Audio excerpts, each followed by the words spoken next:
দুর্দান্ত, অনবদ্য এবং অসাধারণ বাংলাদেশ প্রথমবারের মতো পাকিস্তানকে হারিয়ে নতুন ইতিহাস লিখল লিটন দাসের দল।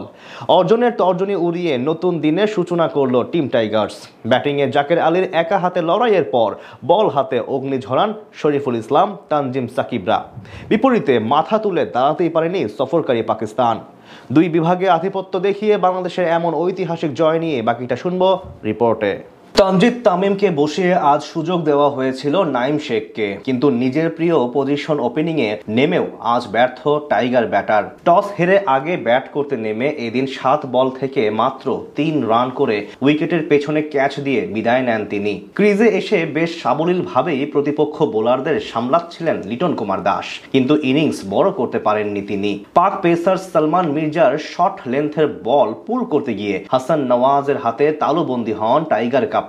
তার কাছ থেকে আসে মোটে 8 রান। এর মাঝে নতুন বিপত্তি নামে রান আউট হয়ে তাওহিদ হৃদয়ও প্যাভিলিয়নে ফিরলে এক প্রান্ত আগলে রেখে দারুণ ব্যাট করতে থাকা ইমন আজ থামেন 13 রান করে। পাওয়ার প্লে শেষ হওয়ার আগে 4 ব্যাটারকে হারিয়ে বড় বিপাকে পড়ে স্বাগতিকরা।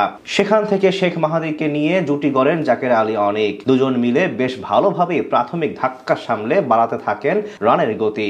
2 ছক্কা ও 1 চারের সাহায্যে 25 বলে ক্যারিয়ার সেরা 33 রান করে সাজঘরে ফেরেন মাহাদি। এরপর আবারও ধস নামে বাংলাদেশের ব্যাটিং লাইন আপে, কিন্তু নিজের জায়গা থেকে একাই লড়াই করতে থাকেন জাকের আলী অনেক। মাঝে রিশাদ হোসেন ও তানজিম সাকিবরা একটি করে বাউন্ডারি মেরে আউট হলেও অর্ধ শতক তুলে নেন তিনি। শেষ পর্যন্ত জাকেরের 48 বলে লড়াকু 55 রানের ইনিংসে ভর করে 133 রানের পুঁজি পায় বাংলাদেশ।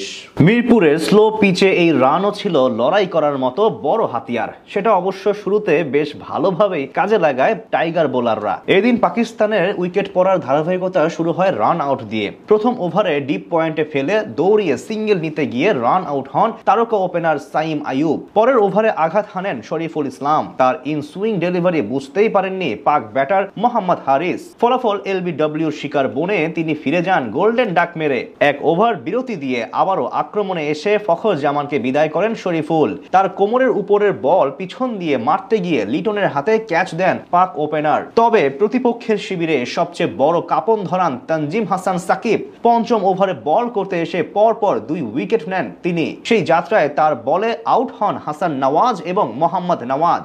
পাওয়ার প্লেতে 17 রান দিয়ে 5 উইকেট নেয় বাংলাদেশ। মাঝে একবার জীবন পেয়ে লড়াই করার আভাস দেন খুশদিল শাহ, কিন্তু তাকে ফিরিয়ে সফরকারীদের পুরোপুরি নিঃস্ব করে দেন শেখ মাহাদি। যদিও শেষ দিকে কিছুটা আক্রমণাত্মক হয়ে ওঠেন ফাহিম আশরাফ এবং আব্বাস আফ্রিদি, কিন্তু সেগুলো শুধুমাত্র ব্যবধানই কমিয়েছে।